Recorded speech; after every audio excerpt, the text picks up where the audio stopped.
Apocalipsis, capítulo 5. Vi un libro escrito por dentro y por fuera, y sellado con 7 sellos. Y vi también un ángel poderoso que gritaba con fuerte voz: ¿Quién es digno de abrir el libro y romper sus sellos? Y nadie en el cielo ni en la tierra, ni debajo de la tierra podía abrir el libro y ver su contenido. Entonces yo comencé a llorar desconsoladamente, porque no se encontró a nadie digno de abrir el libro y ver su contenido. Y uno de los ancianos me dijo: No llores, pues venció el león de la tribu de Judá, el retoño de David, y él abrirá el libro rompiendo sus 7 sellos. Vi entonces en medio del trono, de los 4 seres vivientes y de los ancianos, un cordero de pie con señales de haber sido degollado. Tenía 7 cuernos y 7 ojos, que son los 7 espíritus de Dios enviados por toda la tierra. Se acercó el cordero y tomó el libro de la mano derecha del que estaba sentado en el trono. Y cuando tomó el libro, los 4 seres vivientes y los 24 ancianos se postraron ante el cordero. Tenía cada uno una cítara y copas de oro llenas de incienso aromático, que son las oraciones de los santos. Cantaban un cántico nuevo que decía: Eres digno de recibir el libro y romper sus sellos, porque fuiste degollado y con tu sangre compraste para Dios hombres de toda raza, lengua, pueblo y nación, y los constituiste en reino para nuestro Dios y en sacerdotes que reinarán sobre la tierra. Oí después, en la visión, la voz de innumerables ángeles que estaban alrededor del trono, de los seres vivientes y de los ancianos. Eran cientos y cientos, miles y miles, que decían con fuerte voz: Digno es el Cordero degollado de recibir el poder, la riqueza, la sabiduría, la fuerza, el honor, la gloria y la alabanza. Y todas las criaturas del cielo y de la tierra, de debajo de la tierra y del mar, oí que también decían: Al que está sentado en el trono y al Cordero, alabanza, honor, gloria y poder por los siglos de los siglos. Los 4 seres vivientes respondieron: Amén.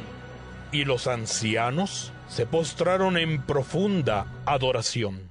El tema de hoy es el rollo y el cordero, la visión del rollo sellado, la visión de la búsqueda de alguien que pudiese abrir dicho rollo. Si el foco de atención en el capítulo 4 tiene que ver con el trono, y en el capítulo 5 lo es el libro escrito por dentro y por fuera, que en realidad es un rollo tal como solía usarse en tiempos antiguos.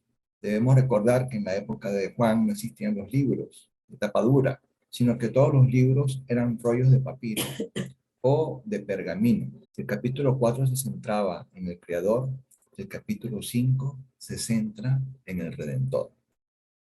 La visión del rollo sellado.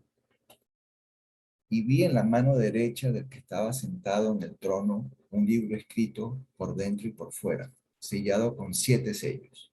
La conjunción y establece un nexo con el contenido del capítulo 4, donde aparece una escena de juicio.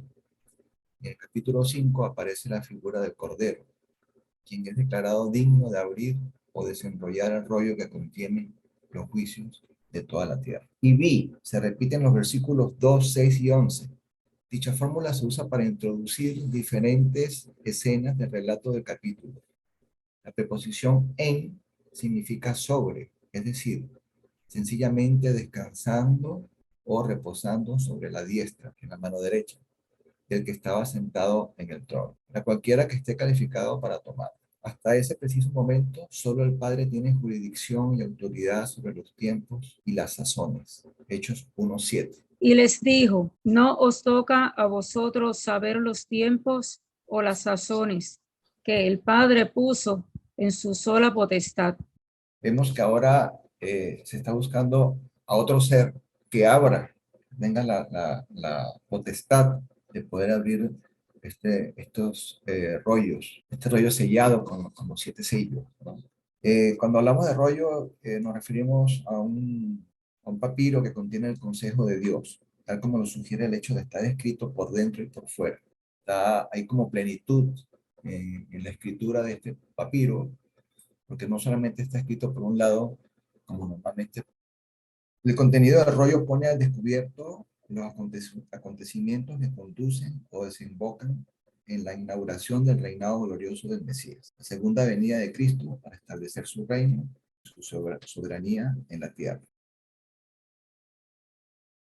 El derecho de Cristo se basa sobre su obra redentora, Apocalipsis 5:9, sobre su carácter como creador de todo. Porque en él fueron creadas todas las cosas, las que hay en los cielos y las que hay en la tierra, visibles e invisibles, sean tronos, sean dominios, sean principados, sean potestades. Todo fue creado por medio de él y para él. ¿Y de quién está hablando? De Cristo, ¿no? De Dios. Exactamente. Todas las cosas son hechas por él, para él, y él las sostiene. Por Dios. Por toda la eternidad. No, Jesús, sí, Colosenses. Es que, consulta de 30 segundos, es que digo Dios porque siempre que hablamos de la creación y de crear, lo asociamos con la figura de Dios. Muy pocas veces la creación, aunque sabemos que en el principio estaba, entendemos perfectamente la presencia de Jesucristo en la creación, pero siempre como creador siempre hemos llamado a Jesús. Por eso fue que me vino a la mente primero contestar eso. Jesús que está en el proceso de la creación, básicamente. Dios es la cabeza, vamos a ponerlo así, pero el que ejerce la creación es Jesucristo. Él es el verbo. Exacto. El que la palabra habla. es la que crea. El que habla. La acción, ¿no? Es Jesucristo. Sí, porque el verbo es eso, acción y movimiento. Sí, en el primer capítulo de Colosenses está bien explicado la figura de Jesús. Todo fue creado por él, para él, y él lo sostiene. Exacto. Por la eternidad. Sí, y él mismo se hizo carne, pues, vino a habitar con nosotros para morir en la cruz, para beneficio nuestro, ¿no? Dice así, debe recordarse, sin embargo, que a causa de la caída, la creación está bajo maldición. Es propio, por lo tanto, que el derecho redentor de Cristo reciba prioridad lógica por encima de sus otros derechos. Para quienes rechazan la redención que Él ofrece, solo les guarda la ira contenida en el rollo. Y acá hay algo de lo que el rollo podría contener, ¿no? Este rollo tiene 3 características. Se encontraba en la mano derecha del que estaba sentado en el trono. La mano derecha es sinónimo de honor y de poder. Podemos leer Mateo 25, del 31 al 34. Cuando el Hijo del Hombre venga en su gloria y todos los santos ángeles con él, entonces se sentará en su trono de gloria y serán reunidas delante de él todas las naciones y apartará los unos de los otros, como aparta el pastor las ovejas de los cabritos. Y pondrá las ovejas a su derecha y los cabritos a su derecha. Entonces el rey dirá a los de su derecha: venid, benditos de mi Padre, heredad del reino preparado para vosotros desde la fundación del cielo. Una pregunta para todos. ¿Quién tenía el rollo? Ya, acá dice que el Padre. Padre, ¿verdad? Que a mano derecha, la mano derecha es que iba a estar Jesucristo, pues por lo tanto, es el Padre que tiene el rollo. Él tiene el Padre y está buscando quién lo pueda desenrollar. La segunda característica, estaba escrito por dentro y por fuera. Sea cual fuere su contenido, el rollo era sumamente importante. Está completamente escrito por ambos lados, para dar a entender que nadie puede añadirle nada. Yo testifico a todo aquel que oye las palabras de la profecía de este libro. Si alguno añadiere a estas cosas, Dios traerá sobre él las plagas que están escritas en este libro.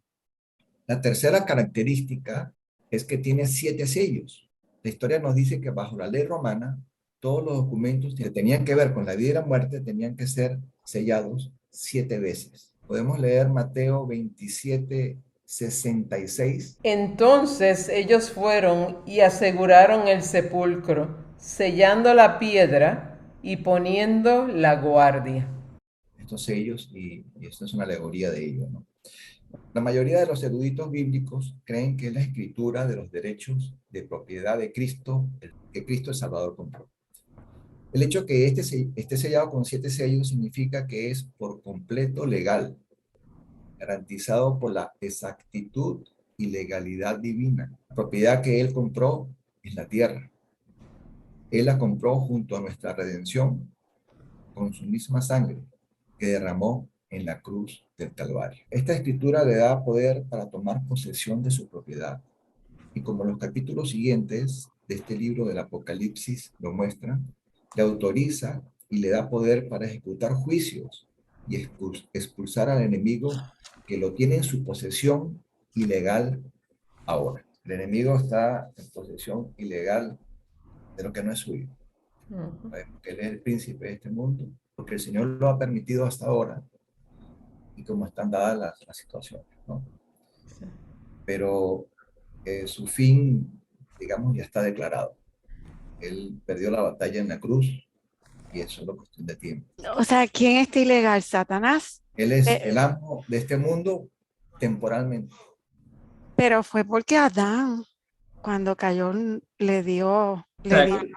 O sea, cuando Adán cayó, le dio el título de propiedad al diablo, ¿no? Exacto. Entonces el diablo reina. Entonces ahora Jesús, al vencer al diablo, pues entonces vuelve, rescata nuevamente el título de propiedad sobre la creación. Exactamente. Ok, thank you. Ahora, yo puedo añadir. Lo que pasa es que, digo, lo que estoy viendo, ¿no? Y el punto que Mario trae que es tan importante, ¿no? Y no lo había visto ni visualizado de esta forma, el hecho de que está escrito por adentro y por fuera. O sea, no hay un espacio para yo añadir algo. No hay chance. Ya lo que está descrito en ese rollo. Así que, y como está sellado, ¿no? Pues entiendo que Satanás no tiene acceso al contenido de lo que está en ese rollo. Ni yo ni nadie. Y solo el Cordero porque tuvo acceso. Solamente el Cordero. Si no, no. A veces pensamos en el Nuevo Testamento como un compendio de cartas, pero tiene su parte profética, que es tan importante porque es el Apocalipsis, el fin de todo. Están todas las profecías, digamos, añadidas, todo el futuro está escrito ahí. Y en ese rollo está lo que Dios quiere que esté, y lo que va a suceder, lo que va a pasar, cómo se van a suceder las cosas. Nuestro pariente redentor cercano es el Señor Jesucristo. Para hacerse el pariente más cercano, Él tuvo que hacer su mano. Y esto se cumplió en su nacimiento virginal. La visión de la búsqueda de alguien que pudiese abrir dicho rollo. Y vi un ángel fuerte que pregonaba a gran voz: ¿quién es digno de abrir el libro y desatar sus sellos? Y ninguno, ni en el cielo, ni en la tierra, ni debajo de la tierra, podía abrir el libro, ni aún mirarlo. Eso está escrito en el capítulo 5, versículos 2 y 3.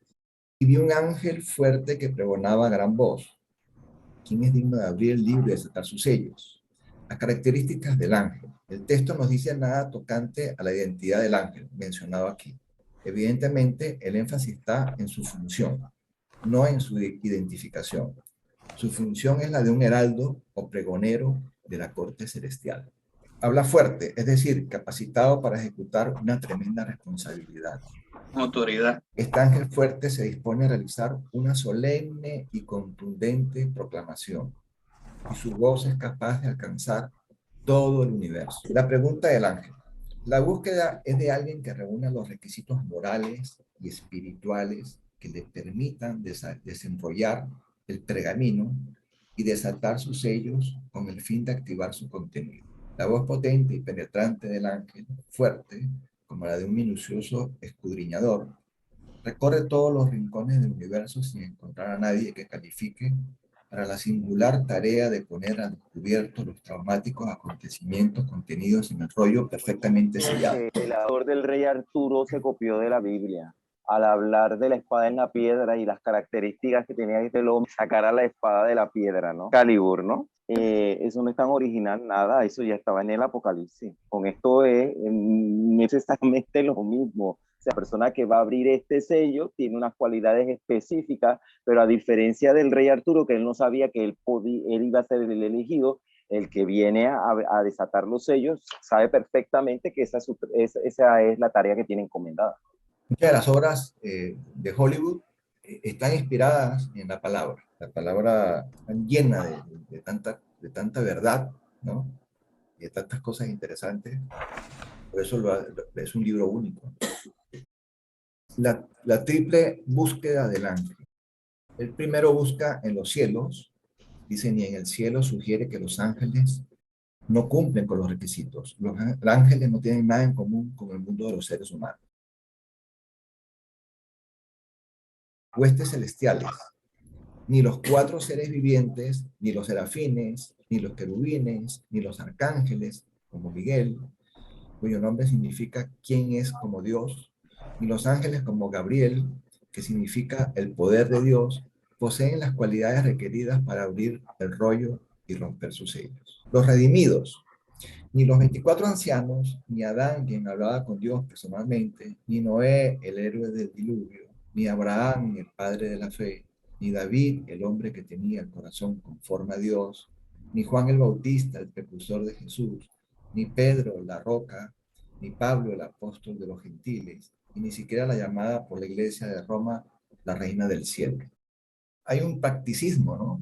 en esto que lo podemos llevar a nuestros días. Y es que nosotros somos indignos de estar ahí y mucho menos de abrir ese rollo, ¿no?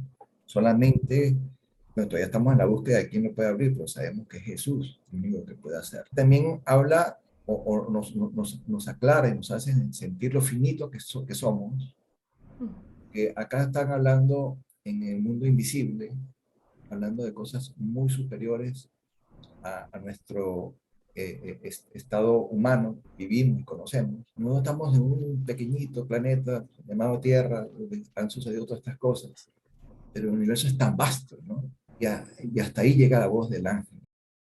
La búsqueda en la Tierra. Ni en la Tierra señala el hecho de que nadie entre los hombres es hallado. La raza humana está bajo juicio y maldición, o sea, nosotros, y por lo tanto completamente descalificada para producir a alguien capaz de llevar a cabo el acto de romper los sellos. Luego, él siguió buscando debajo de la tierra. Dice, ni debajo de la tierra. Se refiere al Hades o al Seol.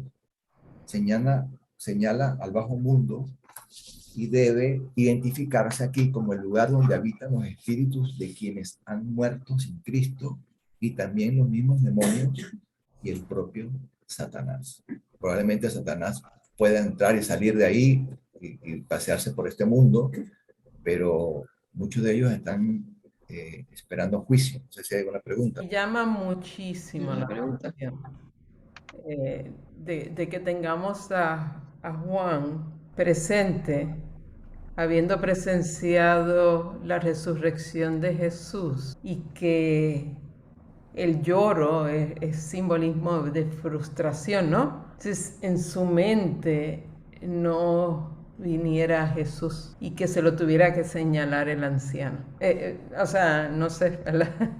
Es que me llama muchísimo la atención, ¿verdad? No sé, a veces nosotros como seres humanos somos débiles y frágiles y no, ¿verdad? No vemos más allá. Nos frustramos en el momento y yo creo que a lo mejor eso es parte de lo que está ocurriendo aquí, porque está buscando arriba, abajo, debajo de la tierra. Ajá, Jim. Recuerda que Juan está de espectador, o sea, él no está participando directamente, él está de espectador, por lo tanto no puede hablar ahí, o sea, no puede interactuar y dar ideas, porque él está de espectador básicamente, contando lo que vio. Okay. Ahora, para una aclaración, ¿verdad? En el Seol, lo que están son todos los que han muerto antes de Jesucristo. El diablo no está en el abismo. O sea, cuando dice el Seol, pues ahí se encuentran, por ejemplo, el Seol se divide en dos partes: la parte que están los que están en reposo, descanso, y los que están en tormento. En reposo estaba Moisés, Elías, ni siquiera ninguno de esos, ¿verdad? Podía ser digno de abrir los sellos. Se refiere básicamente a todos esos hombres de Dios que están en el Seol, porque no están en el cielo, porque recuerda que en el cielo viene después de Jesucristo. Yo tengo duda ahí. Sí. En lo que tú estabas diciendo ahora, Jimmy, porque están en descanso en ese Seol, como Moisés, etcétera. Lo que tú estás diciendo. Sí. Debe resucitar. Sí. Es que lo que tienes que tomar en cuenta es que estamos hablando de un proceso de transición en donde todavía no estaba instaurada de una manera muy clara la visión que tenía bien dejó Jesucristo con respecto a la muerte. Me da la sensación, y puedo equivocarme, de que al estar hablando del Seol, todavía están desde la perspectiva antes de la llegada de Jesucristo de lo que era la muerte.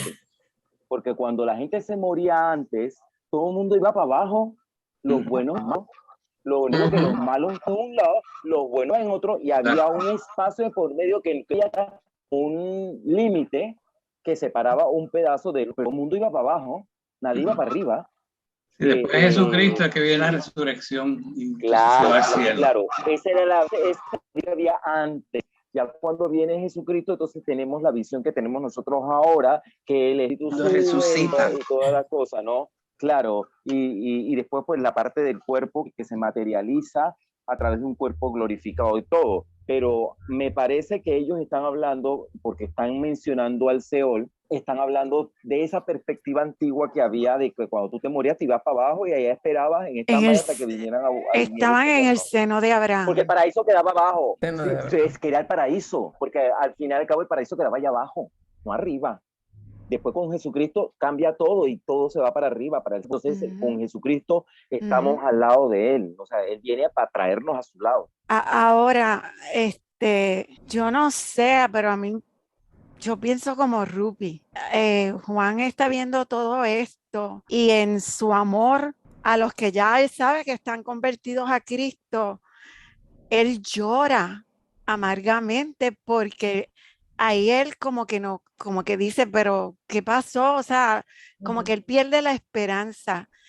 Y aunque es verdad que lo está viendo todo, en ese mirarlo todo, él hace como Jesús que lloró en un momento dado porque vio la falta de fe o lo que fuera que el Señor estaba viendo en ese momento, Jesús. Pero para mí que Rupi tiene razón, él como humano, aunque él estaba en el espíritu, en su espíritu, él llora, o sea, él dice, Señor, ¿qué va a pasar ahora? Porque no hay quien abra, o sea, no sé, yo pienso que... Él reaccionó, pero no dio... No dio opinión. Es como cuando tú ves una película, ¿no? Que a veces llora, ¿verdad? No por puede eso. Hacer nada, porque pero la película entonces, está hecha. Sí, lo que dice Rupi es cierto, él reacciona como que eso no niega lo que tú estás diciendo, pero ante ese cuadro como tan desesperanzador, él reacciona como nosotros reaccionamos, Señor, ¿y ahora qué? Ok, eso era. Sí, recuerda que para él también todo eso es algo nuevo, todo eso que está viendo, pero está desde la perspectiva del ser humano todavía. Sí, pero recuerda que él está escogido, ¿no? Él está escogido, o sea, pudieron muchos haber estado presenciando esta visión, porque era importantísima la visión para el futuro de la iglesia y para todos nosotros que estamos ahora estudiando. O sea, Juan fue escogido entre todos para escribir y para dejarnos saber. Y sencillamente no, yo lo veo un momento de debilidad, todos las tenemos, ¿no? Claro. Cuando vayamos allá le preguntamos que por qué no dijo nada. Vamos a tener que preguntarle, sí. No, entonces lo que hace bien Ruti es que allí él ve todo esto, reacciona, no se le da, por la cabeza de él no pasa el nombre de Jesucristo, pero imagínate, y él era quizás una de las personas más aptas, vistas por el Dios mismo, para revelarle todo eso. Y si él, como una depresión. Conocimiento, se quedó ahí en blanco, y que se espera el resto del otro resto de la gente, quizás le da un paro y ahí queda, ¿me entiendes? Porque realmente él tenía ciertas cualidades para poder estar allí por encima del resto de las demás personas. Esto no es una cosa tampoco al azar, ¿no?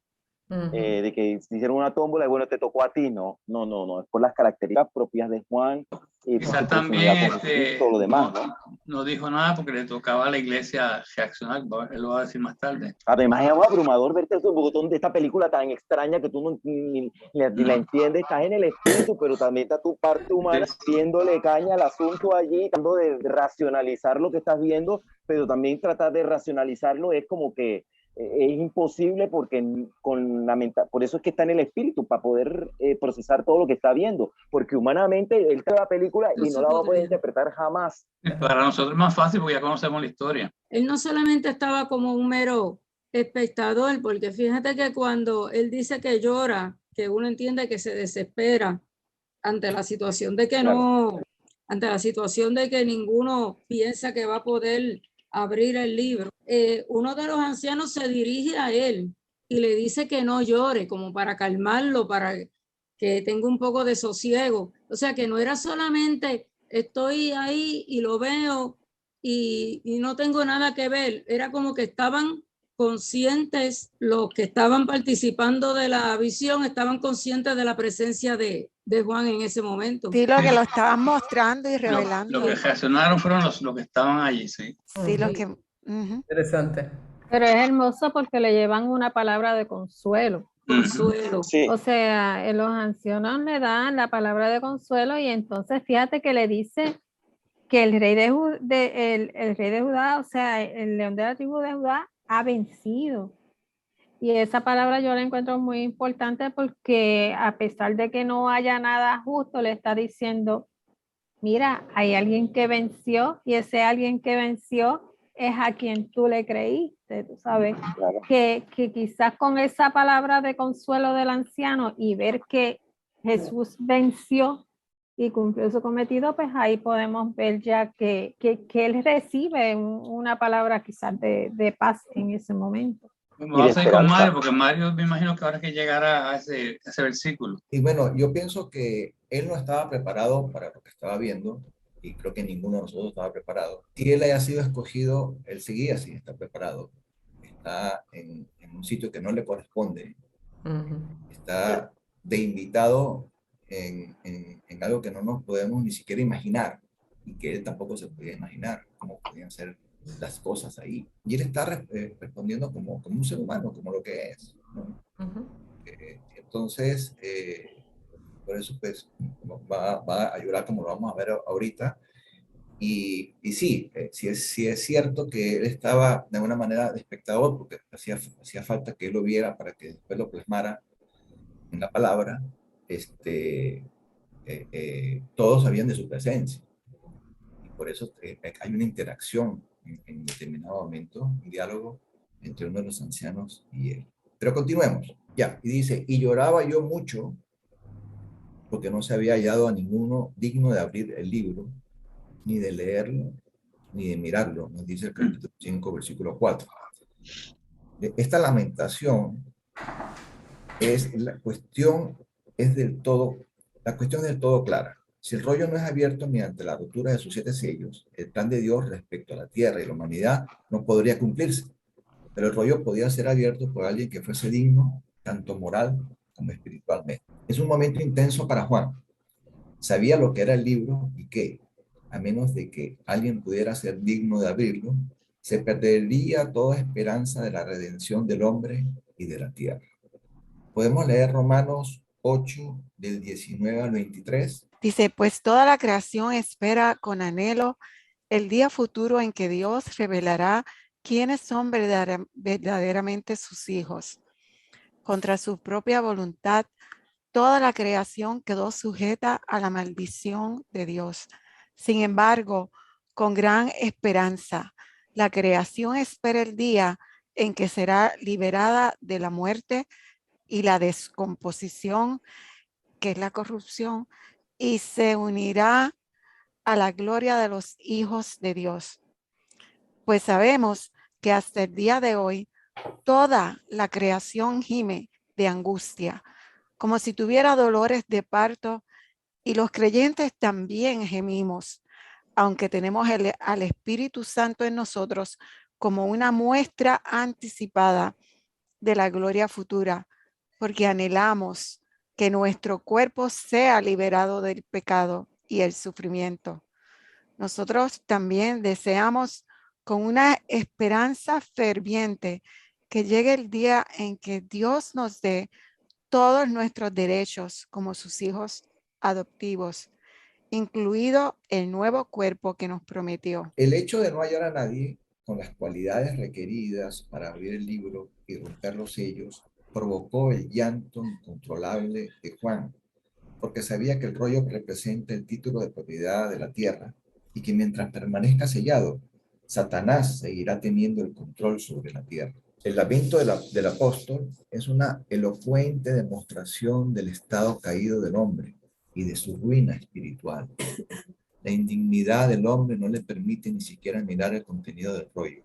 El único digno es el Cristo glorificado, el Rey Mesías, el soberano del universo. Y en el capítulo 5, versículo 5, continúa y dice, y uno de los ancianos me dijo, no llores, he aquí que el león de la tribu de Judá, la raíz de David, ha vencido para abrir el libro y desatar sus 7 sellos. La manifestación.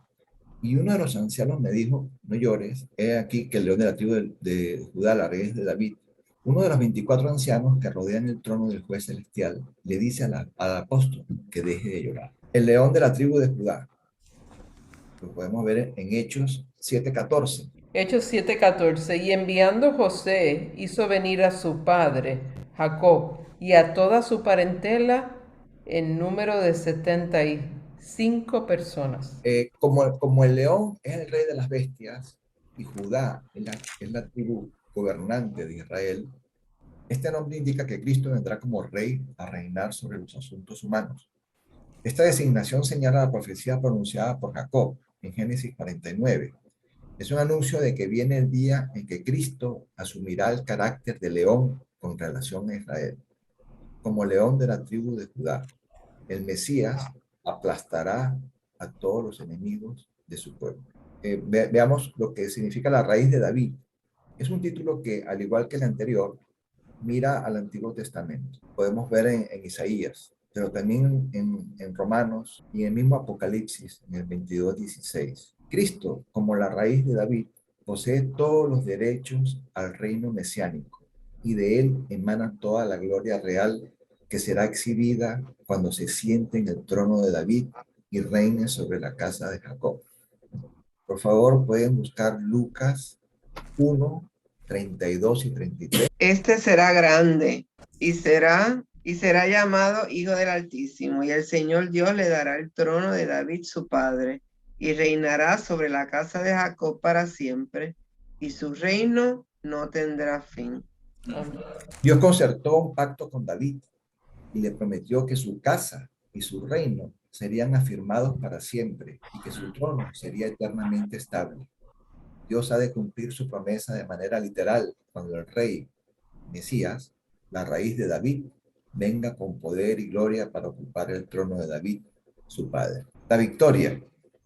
Ha vencido para abrir el libro y desatar sus 7 sellos.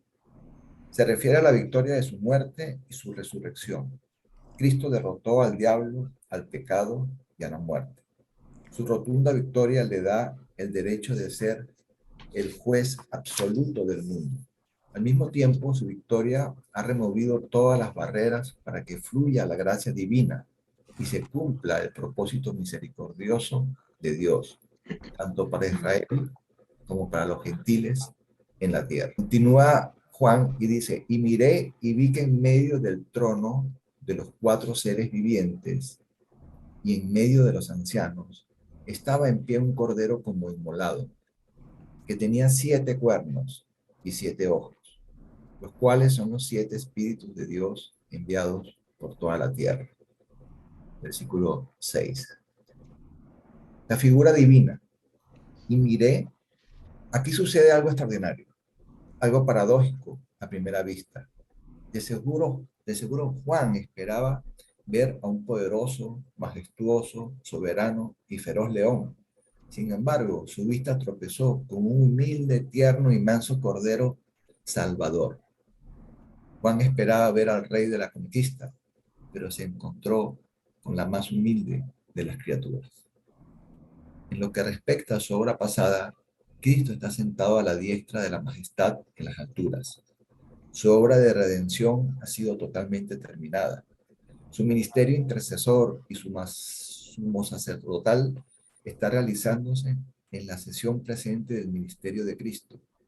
El reinado mesiánico aguarda su cumplimiento cuando Cristo regrese a la tierra con poder y gloria. La figura del Cordero denota de qué manera obtuvo soberanía sobre la tierra. Fue mediante un débil sacrificio, algo totalmente inesperado por los hombres. El Cordero simboliza en la Biblia 4 cosas: mansedumbre, humildad, inocencia y pureza. ¿Qué les parece este comentario? Creo que nosotros, al igual que Juan, y hablando el anciano de un león, quizás es lo que pensaba ver, ¿no? León feroz, soberano, majestuoso, poderoso. Pero no, ve, es a un cordero inmolado. Y es lo que Jesús tuvo que hacerse a sí mismo para poder morir en la cruz y ser el sacrificio perfecto. Interesante, ¿no? Veo dos aspectos, ¿no? No sé si Juan, cuando ve la visión y ve, ¿verdad? De todos los animales, ¿no? Es el cordero, obviamente, ¿no? El cordero manso. Eh, pero también veo el rol que Jesús va a tener, ¿no? Como león. Yo creo que es nuestro cordero para nosotros como la iglesia, pero el juicio del Señor viene para todas estas tribus que no vieron, o sea, que fallaron. Y yo creo que ahí viene el rol del león. En la nueva versión, nueva traducción viviente, dice, deja de llorar, mira, el león de la tribu de Judá, el heredero del trono de David, ha ganado la victoria. O sea, ya la ganó. Sí. Punto. Ya él ganó la victoria. Por eso es que él es digno de abrir el rollo. Entonces, el cordero es porque cuando él cumple en la cruz, o sea, el cordero era lo que sacrificaban. Él cumple el sacrificio que se hacía antiguamente, cumpliendo, pero esta vez de una vez por todas. Y por eso es que lo vemos en las dos formas, el león y el cordero, porque es en la manera que él se ofrece como sacrificio puro para perdonar nuestro pecado y para darnos todas las cosas que nos dio, que dice en Isaías 53. Entonces es como cordero, porque él tenía que ir como cordero para que su sangre nos pudiera limpiar, como hacía el sacrificio del Antiguo Testamento, que era la sangre que perdonaba y le daba un año completo de perdón al pueblo, pero en Jesucristo. Entonces, por eso es que se muestran los dos, como tú dices, los dos aspectos del el león, que es el que venció y ya ha vencido. ¿Y cómo fue que lo hizo? Pues como el Cordero de Dios. Nosotros, desde la perspectiva nuestra, estamos en ventaja porque nosotros tenemos un photo finish. O sea, nosotros tenemos la visión global de toda la historia. Sabemos cómo empezó y sabemos cómo va a terminar. Y en el caso particular de Juan, porque me cuesta un poco entender cómo él está viendo todo esto y se va a poner a llorar sabiendo que él fue amigo de Jesucristo. Él sabe el significado que tuvo la muerte de él y cómo pasar por alto algo tan significativo y estar viendo todo esto y que no le venga a la mente el nombre de Jesucristo. Oye, ese es el hombre que va a venir a vivir. Entonces, pretendo entender y por justificar de que de repente la visión es tan abrumadora que les ciega y no lo deja pensar de una manera más tranquilo, pues porque todo es tan abrumador y todo es tan sorprendente que no le permite ni meterle neuronas al asunto, ¿no?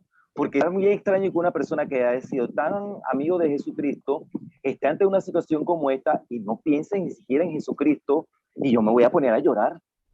Recuerdo, si hay alguien que tiene todo el poder, pues ese es mi amigo, el que estaba allá, el que se murió, ese mismo, ese era.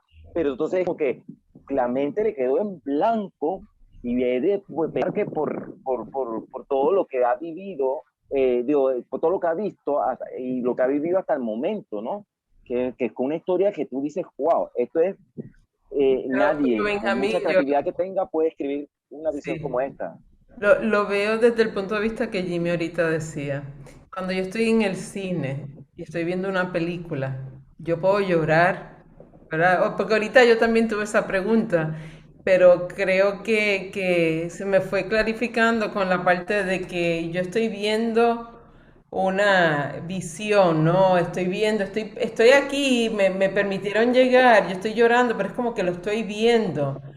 Pero no es hasta el punto que cuando María estaba diciendo que viene el anciano y le dice no llores, empieza como que la personificación, no sé si, ¿verdad? Me explico correctamente, pero es como un proceso de que, espérame, ahora pasa todo tan rápido, estoy aquí, estoy llorando, estoy viendo todo lo que está ocurriendo, me duele en el corazón, no puedo aportar, pero de pronto viene alguien y me dice, ¿sabes qué? No llores. Como si hubiera alguien sentado al lado mío y me dice, no llores que acabamos de encontrar quien puede. Y entonces te adelantaron la película, ¿no? Fíjate también que él está ahí o se leyó el libro, viendo unos acontecimientos celestiales. Viendo unos acontecimientos celestiales y es un ángel el que habla de todo eso. O sea, él dice, si los ángeles y ese mundo celestial no encontraba a nadie, ¿sabes? Él pensaría, pues yo menos, ¿sabes? Y fíjate también que el que viene a decirle es el anciano representa a la iglesia, así que ya son personas que pasaron por el arrebato y conocen todo el triunfo que tuvo Jesús sobre la muerte. Entonces tienen cierta autoridad para decirle, mira, sí hay uno. La iglesia los conoce más a Jesús desde más cerca porque fue arrebatada. Y Juan se está expresando en su naturaleza humana. Él sintió angustia porque él ama, o sea, con su corazón de evangelista, él amaba a la humanidad y entonces él se angustia y por eso es que llora. Las almas perdidas. Sí. Él está manifestando su naturaleza humana. Frustración, sí. Yo pienso que él no está ahí como Juan, él no está representando a Juan, él está representando a la humanidad.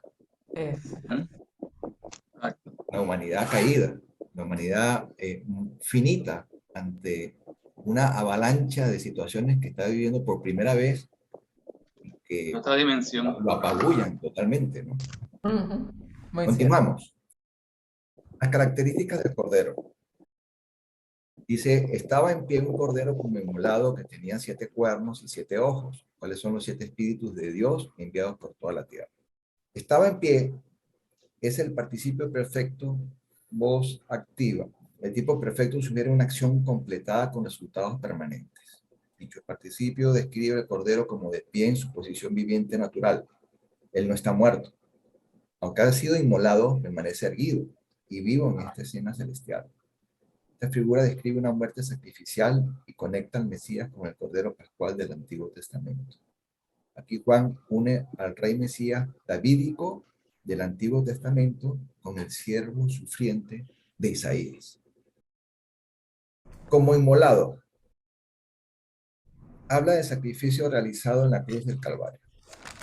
El vocablo inmolado es el participio perfecto voz pasiva en función de predicado, que significa matar un sacrificio. El tiempo perfecto sugiere una acción completada con resultados permanentes. En la encarnación, Dios puso su sello en la humanidad, pero en el Cristo resucitado, los resultados de su encarnación y redención dejan su impronta sobre la deidad eternamente. El Cordero fue ofrecido en sacrificio por el pecado del mundo, pero resucitó gloriosamente de entre los muertos y es el soberano de cielos y tierra. Degollado.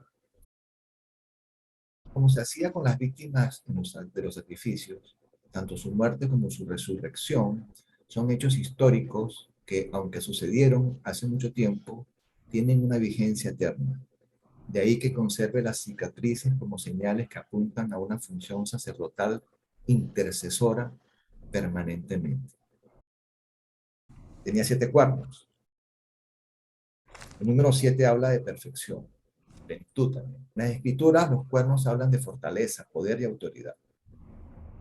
Hay muchos versículos, más de 15 que hablan al respecto. Dios Jesucristo dijo de sí mismo: toda potestad me es dada en el cielo y en la tierra. Cuando Cristo vino por primera vez como un cordero, aunque mostró ciertos poderes, no manifestó todo su poder, la omnipotencia. Cuando venga otra vez como león en su gloriosa venida, manifestará todo su poder.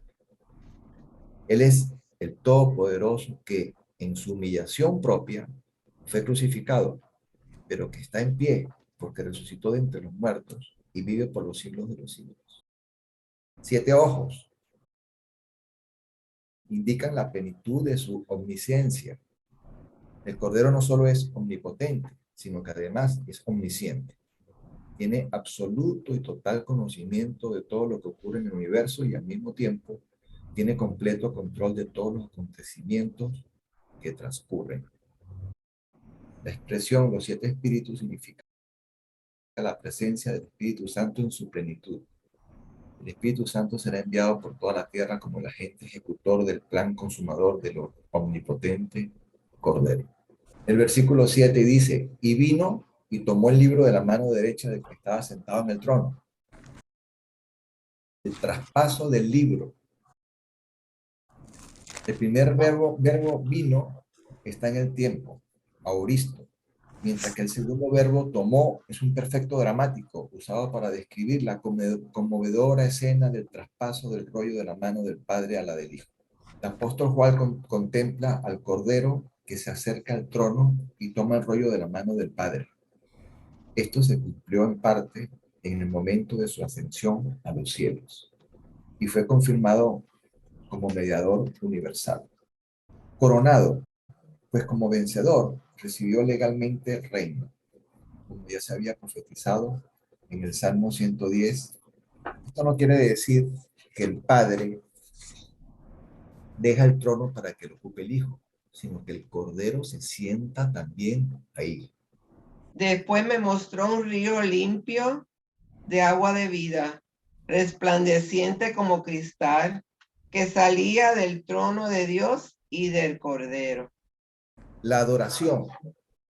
Cuando hubo tomado el libro, los 4 seres vivientes y los 24 ancianos se postraron delante del Cordero. Todos tenían arpas y copas de oro llenas de incienso, que son las oraciones de los santos. El rollo que se encontraba en la mano derecha de Dios el Padre, ahora viene a estar en mano de Dios el Hijo, el Cordero Redentor y Salvador. El simple hecho de tomar el libro, no el de abrirlo, produce un brote de alabanza de parte de los rangos celestiales. ¿Quiénes le dan adoración? Los 4 seres vivientes. Estos seres angelicales pueden ser querubines o serafines. Reconocen la dignidad del Cordero y su deidad y adoran al que vive por los siglos de los siglos. Los 24 ancianos se unen a los 4 seres vivientes y rinden adoración al Cordero, aquel que quita el pecado del mundo. Las características de los que le dan adoración. Todos se postran delante del Cordero. Los seres celestiales de las más altas categorías reconocen la grandeza y majestad del Cordero de Dios y caen al suelo en adoración y respeto delante de la presencia del Cordero. Todos tenían arpas.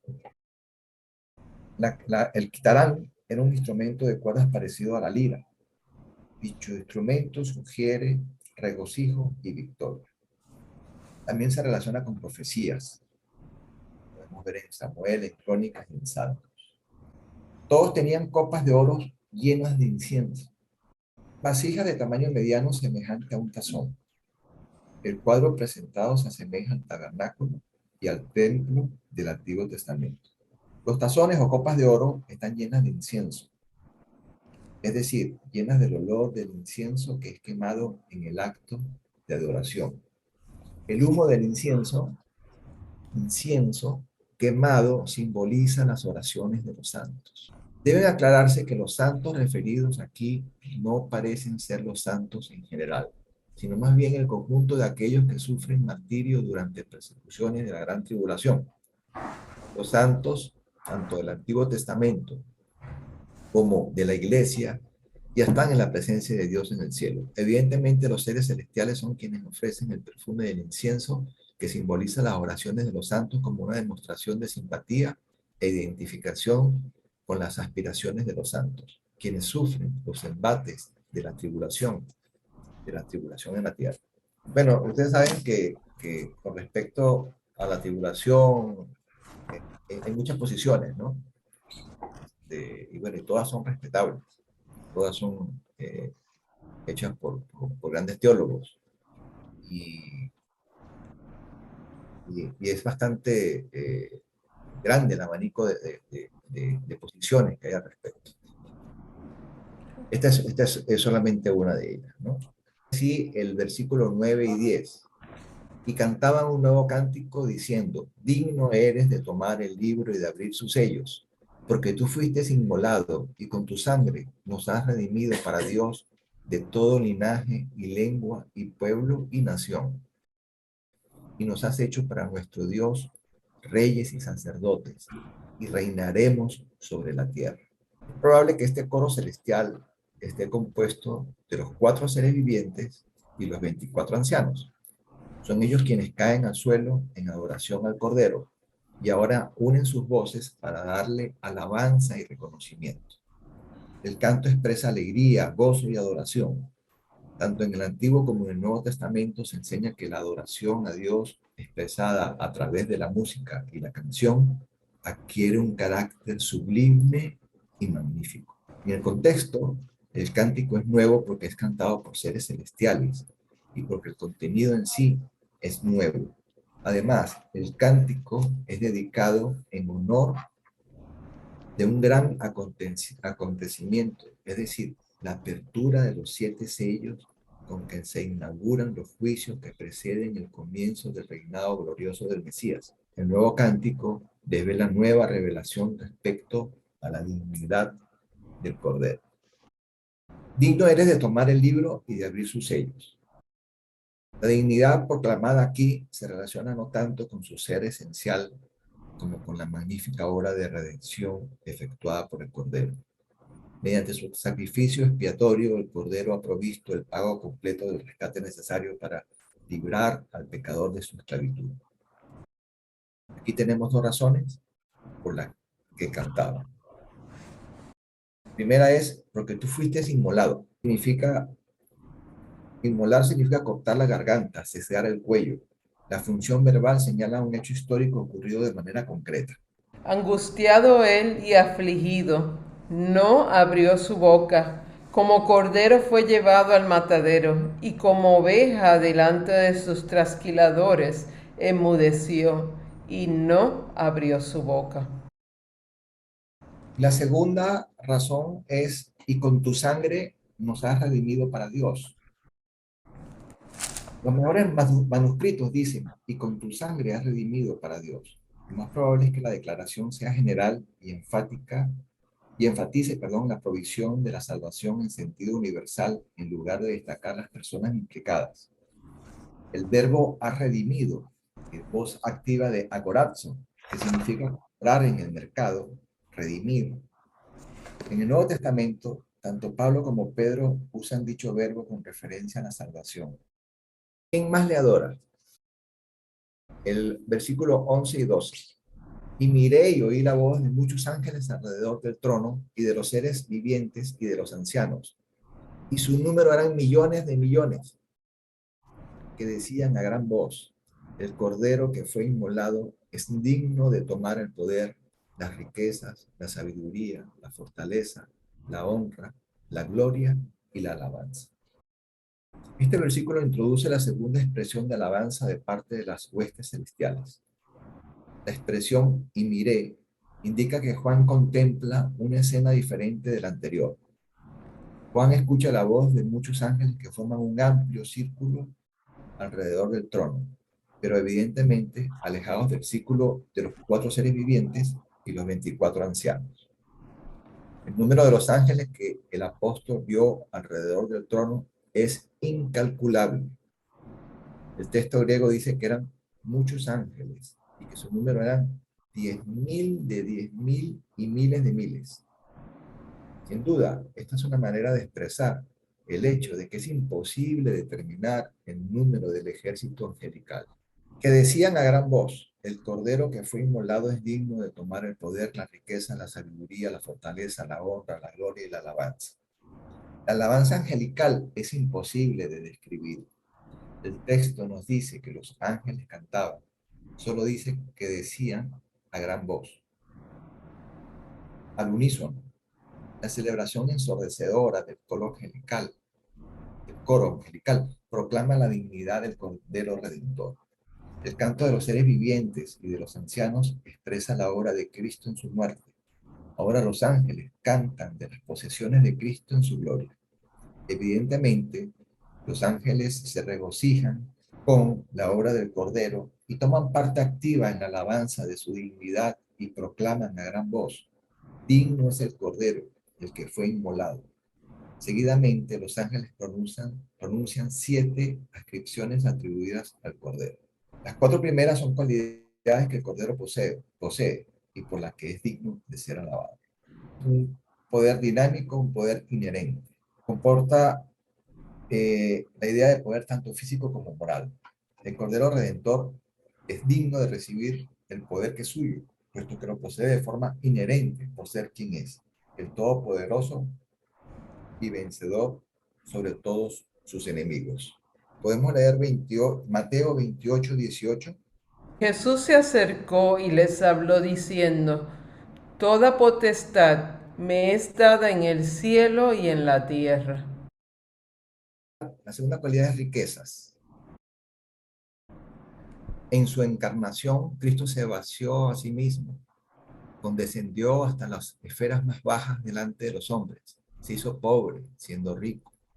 El Cordero Redentor posee riquezas inagotables, tanto en el ámbito espiritual como en el físico. Sabemos que todo le pertenece. Sabiduría, otra cualidad, designa el atributo de Dios que se demuestra a sí mismo en la creación consciente y deliberada y en el gobierno del mundo, señalando límites y metas en la ejecución de su voluntad y la estructuración del destino. Establece el gobierno de justicia en la tierra y es el poder moral que protege y efectúa el progreso de la historia universal. Fortaleza. Este vocablo se usaba en la literatura clásica para denotar la fuerza y el poder poseído por seres vivientes o cosas. El uso que recibe en el Nuevo Testamento es muy similar al de la literatura clásica. Los ángeles atribuyen fortaleza al Cordero que fue inmolado. Por lo general, el Cordero es considerado como una criatura débil y frágil. El Cordero Redentor posee fortaleza inherente en su persona divina. Él demostró esa fortaleza al llevar sobre sí la carga del pecado del mundo y resucitando de entre los muertos. Las 3 cualidades restantes son atribuidas al Cordero en alabanza, que son propias de su persona. Honor. El Señor Jesucristo dijo: porque el Padre a nadie juzga, sino que todo juicio dio al Hijo, para que todos honren al Hijo como honran al Padre. El que no honra al Hijo no honra al Padre que le envió. La honra es propia de Cristo porque Él es Dios. Dios el Hijo es digno de la misma honra que Dios el Padre. Una de las razones teológicas que demanda el establecimiento del reino mesiánico es la necesidad de que el Mesías sea honrado en medio de los hombres dentro del tiempo y la historia. Tal como fue históricamente humillado, será históricamente honrado. La otra cualidad es la gloria. Es una cualidad que pertenece a Dios y es reconocida por el hombre solamente en respuesta a Él. Jesucristo es la refulgencia de la gloria de Dios, pero cuando se encarnó, esa gloria fue velada. Solo en raras ocasiones su gloria fue vista por los hombres. Él es digno de recibir gloria y en realidad la ha de recibir cuando venga para inaugurar su reino de paz y justicia. Alabanza significa hablar bien, en el sentido de dar alabanza. Él es digno de recibir alabanza como expresión de gratitud por todos los beneficios y bendiciones que ha derramado sobre los hombres, particularmente sobre sus redimidos. Filipenses 2:11. Y toda la lengua confiese que Jesucristo es el Señor, para gloria de Dios Padre. Se une al coro.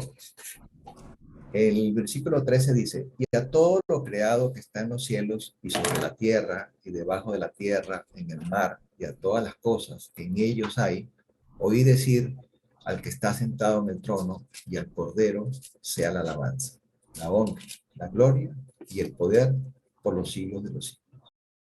A ver, voy a leer Apocalipsis 5:14, que dice así, y los 4 seres vivientes decían, amén. Y los 24 ancianos se postraron y adoraron al Cordero. Así termina el capítulo 5. Mario tenía una preguntita. Adelante. Es que estoy tratando de ubicarme en el espacio de lo que se describe en ese versículo 9. Déjame ver. No, perdóname, en el 8. Entonces dice, y cuando hubo tomado el libro, los 4 seres vivientes y los 24 ancianos se postraron delante del Cordero. Todos tenían arpas, ¿no? Y ahí pues sabemos que viene toda la alabanza, ¿no? Con las arpas. Y copas de oro llenos de incienso, que son las oraciones de los santos. Entonces, esa es la parte donde estoy tratando de entender por qué, ¿verdad? Se señala la parte de estas copas de oro que están llenas de incienso, que son las oraciones de los santos. Ahora, estamos hablando en el contexto, ¿no? De la visión o de la presencia o sea, estamos para abrir ¿verdad? Los 7 sellos. Entonces están los ancianos presentes, está la iglesia, ¿no? La iglesia está ahí presente ya. Sí. ¿Ah? Y entonces las oraciones, o sea, las oraciones de los santos, es que, o sea, como que no entiendo la función de las oraciones de los santos dentro del contexto ¿verdad? De lo que está ocurriendo. Si esas oraciones de los santos eran específicas, porque, no sé, cuando hace la alusión a los santos, se está refiriendo a la iglesia. A lo mejor es que hay algo que no entiendo exactamente, a lo mejor no está de conocerlo en este momento. Sí, hay muchas figuras, ¿no? Sí. Hay muchas figuras acá en todo el libro que creo que en su momento nos serán reveladas. Tratamos de entender las cosas como Sí. Juan estaba tratando de interpretar lo que estaba viendo. Sí. Y él de alguna manera nos transcribe dentro de su limitado conocimiento cómo describir todo lo que está viendo. Imagino a los apóstoles viendo pasar un avión. ¿Cómo lo describirían? Sí. Wow, un ave de metal, no sé, con una cosa atrás. Con muchos ojos, que son las ventanillas, ¿no? Sí, una cosa altísima, que es la estela que queda del humo, un ruido ensordecedor, ¿no? Sí. O sea, es complicado, ¿no? Y me Sí, parece sí. que a pesar de que está escrito para nosotros, Está escrito también en claves. Sí. Y bueno, Pero en esa época, ¿no? Sí, El incienso se usaba, ¿no? Para interceder, ¿no? es que hay unos comentarios, unos comentaristas, y hablan sobre esto de las copas de oro llenas de incienso. Dicen que en esto vemos lo preciosas que son las oraciones de los santos para Dios. Él las tiene como un incienso de olor dulce puesto en copas de oro. O sea que, según estos comentaristas, es símbolo, es imagen de la estima de Dios, porque sí, o sea, no está, número uno, es importante resaltar que no, los ancianos no están intercediendo ante el Padre, como lo dijo Mario hace un tiempo atrás, no están intercediendo, simplemente están levantando esas copas porque esas oraciones de los santos son agradables, o sea, muestra, es como una figura de cuánto amor siente Dios por toda nuestra situación, nuestras oraciones y nuestras oraciones de alabanza. No todas las oraciones, no todas las oraciones son para pedir. La oración de alabanza y de reconocimiento de la grandeza de Dios. Como que Dios las mantiene ahí como recordatorio, ¿verdad? Como que de la importancia, ¿verdad? Que tuvo esas oraciones. La guarda como un tesoro. Dice el Salmo 41:2, suba mi oración delante de ti como el incienso, el don de mis manos como la hora de la tarde. Wow, qué lindo. Entonces, ya se entiende que esas oraciones, como bien Miguel nos explica, pues no son tomadas a la ligera, se están almacenando ahí como algo muy importante. O sea, orar, conversar y hablar con Dios, eso no es cualquier cosa, es un privilegio para nosotros y tenemos que tomar en cuenta que Él las atesora allá arriba, ¿no? es olor fragante, ¿no? Sí, a veces no entendemos cuando nos dirigimos a Dios. Lo hacemos prácticamente a veces hasta en automático, ¿no? Oramos antes de comer, qué sé yo, pero es un momento pleno. Es un momento en que nos estamos dirigiendo al Creador, que ahora es nuestro Padre, por su gracia, por su misericordia, por su gran amor. Blanquita quiere decir algo. Sin un amor que no podemos entender. Es que estoy pensando, porque yo creo también que es porque el Cordero, o sea, si seguimos leyendo más abajo, dice, tú eres digno de tomar el rollo y de romper los sellos y abrirlo, pues tú fuiste sacrificado y tu sangre pagó el rescate para Dios. Quizás de gente de todo pueblo, tribu, lengua y nación, quizás también ellos llevan las oraciones porque el Cordero es el que hace que esas, no sé si estoy, ¿verdad? Me explico, si estoy bien clara, pero que el Cordero es el que contesta las oraciones, es el que las hace realidad. Y entonces ellos llevan también las oraciones delante, porque Él es el que puede, el que por su sacrificio ya pagó el rescate, o sea, ya Él es el que lo hizo todo. No sé si me explico, pero me da la impresión que debe tener también algo de eso, de que llevan las oraciones, porque el Cordero que venció, que la cruz dijo a lo último, consumado es, ya pagué todo el precio y lo hice todo. Él es el que hace realidad las oraciones, el que las contesta. No sé, creo que debe haber algo de eso. Bueno, Cristo es el intercesor de nuestras peticiones ante Dios. Sí. Y abogado tenemos en Él también, ¿no? Nos defiende. Pero estamos hablando en tres tiempos y a la misma vez. Me explico. Esas copas que están las oraciones son las oraciones que dicen las oraciones de los santos. Para mí son las oraciones de nosotros los cristianos, pero de nosotros los cristianos ahora.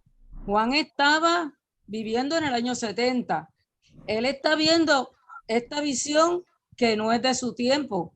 que es del futuro. Y todavía lo que nos está describiendo, si nosotros lo analizamos, son estos tiempos difíciles que estamos viviendo ahora, porque después más adelante es que Él nos va a describir la venida completa de Cristo cuando viene a buscar a su pueblo, que viene en su caballo.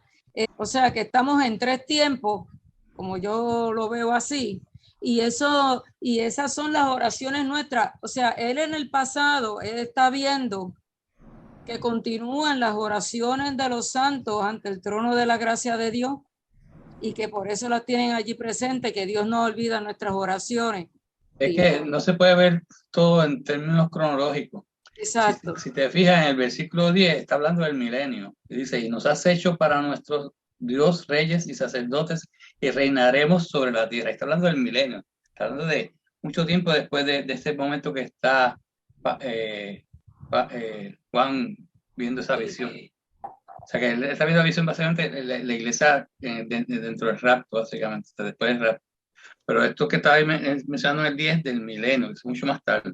No nos podemos olvidar que Cristo ya nos dio autoridad a nosotros como iglesia para reinar y tener poder y autoridad sobre las cosas.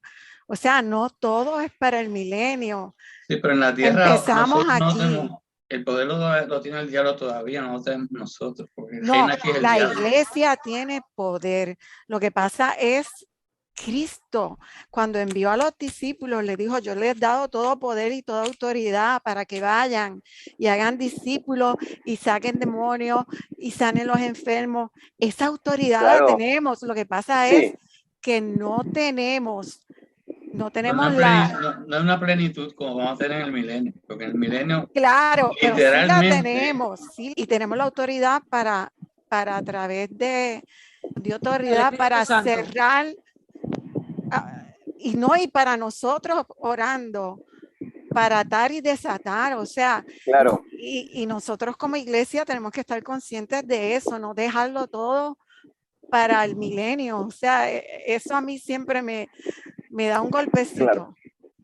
Y no podemos desvirtuar de que está la figura del Espíritu Santo. Claro, ¿no? que la misma Biblia te dice, recibiréis poder cuando haya venido sobre vosotros el Espíritu Santo. Que sea, ¿verdad? amén. Entonces, de verdad que sí, estoy totalmente de acuerdo contigo en que sí, quizás ya cuando pase el milenio y todo lo demás, todo significa, pero no podemos pensar, porque yo creo que es el diablo también metiendo a la gente, tú no puedes. Es como cuando Moisés, ¿no? Tú estás tan mudo, tú estás todo chavado, tú no puedes, ¿cómo tú vas a ser líder de esta gente? Entonces el diablo metiéndole a la iglesia miedo, un montón de cosas, y no, tú estás en el Espíritu y el Espíritu está para eso, porque sabe que la acechanza del diablo va a estar allí. Entonces tú solo no puedes, te vas a mandar ayuda para por mientras, recoge, para que enfrentes todo eso que hay allá, porque el rey de este mundo es Satanás. Entonces él va a querer hacer lo que le da la gana, pero ¿cómo lo vamos a enfrentar? Solo en nuestra fuerza no podemos, el Espíritu Santo. Y el rey nuestro vive y reina. O sea, claro, nosotros somos del reino de Jesucristo. Ya nosotros estamos en este mundo, pero no somos de este mundo. Y tenemos que cambiar esa mentalidad. Yo por lo menos estoy tratando grandemente, porque es tanto lo que siempre aprendimos desde pequeños, que no podemos, que es para este tiempo, que hay que sufrir. No, el Señor nos dio poder y autoridad. Tenemos que cambiar un poco o totalmente. Por eso Pablo decía, tienen que renovar su entendimiento. En el libro de Judas, hablando de los falsos maestros, el mismo Judas, que obviamente no es Judas Iscariote, sino es Judas, hermano de Santiago, ambos hermanos de Cristo, dice, de la misma manera, estos individuos, refiriéndose a los falsos maestros, que pretenden tener autoridad por lo que reciben en sueños, llevan una vida inmoral, desafían a la autoridad y se burlan de los seres sobrenaturales. Y dice, pero ni siquiera Miguel, uno de los ángeles más poderosos, se atrevió a acusar al diablo de blasfemia, sino que simplemente le dijo que el Señor te reprenda. Esto ocurrió cuando Miguel disputaba con el diablo acerca del cuerpo de Moisés. Entonces, bueno, como digo, hay unos enseñan una cosa, otros otra, pero me parece que si los apóstoles hubiesen tenido el poder todo el tiempo, lo diría la palabra, y la palabra no habla de ellos, sino habla de cosas muy puntuales y temporales, porque a veces no entendemos muy bien cómo es que el diablo es el príncipe de este mundo, y todavía tiene la potestad, y tiene el poder, y para qué para allá, y decimos, pero si Jesús lo derrotó en la cruz, o sea, ¿por qué sigue acá? Y a mí se me ocurrió una cosa, ¿no?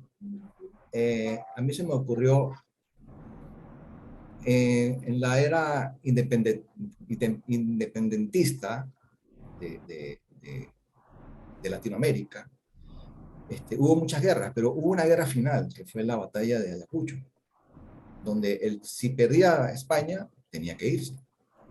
Y los países ejercían su soberanía libertadora, ¿no?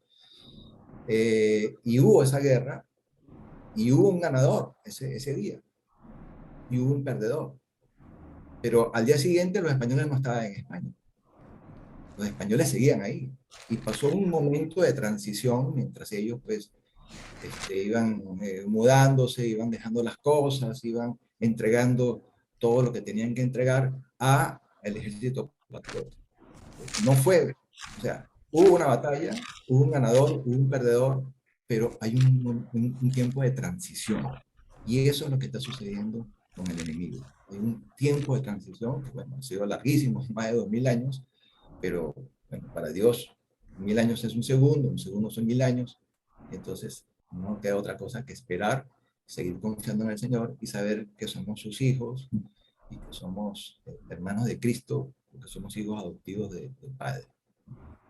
Yo creo que esta es parte de la vida cristiana, ¿verdad? Le pedimos al Señor que nos dicte, ¿no? Y nos deje saber lo que, ¿verdad? Él tiene.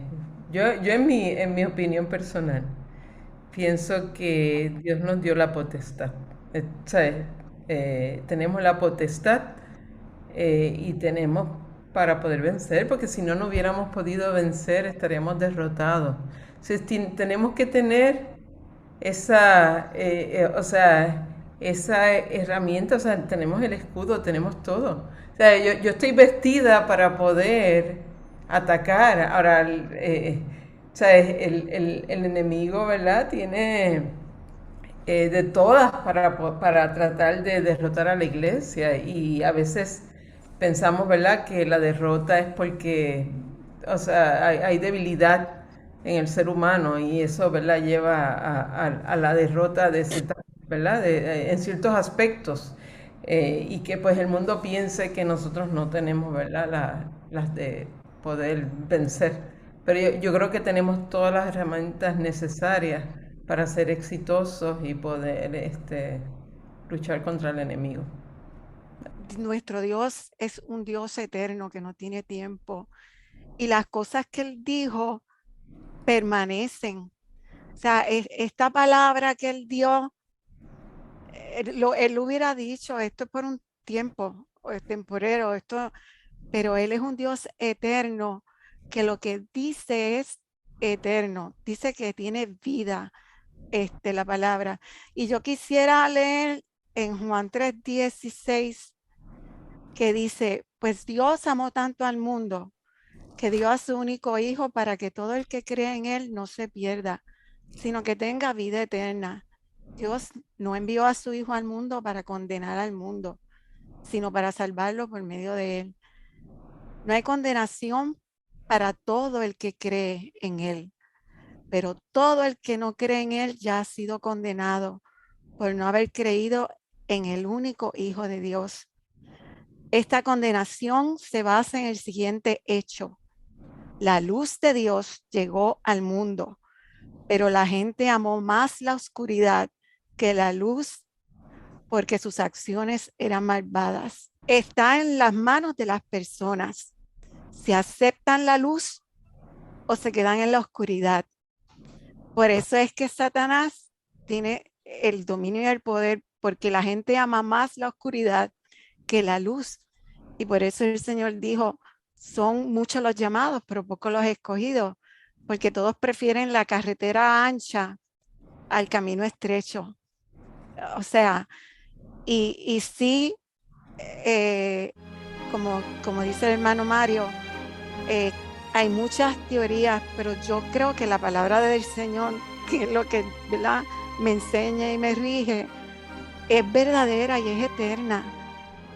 Y muchos hombres han teorizado y han dicho cosas que se han pasado a través del tiempo. Pero como decía Benjamín, el Espíritu Santo es el que nos revela y debemos buscar esa revelación y esa sabiduría a través del Espíritu Santo. Porque Dios es el mismo, ayer, hoy y siempre. Y Dios le dijo a sus discípulos, le doy poder y autoridad. Y si tú eres discípulo, esa misma autoridad te ha sido concedida a ti.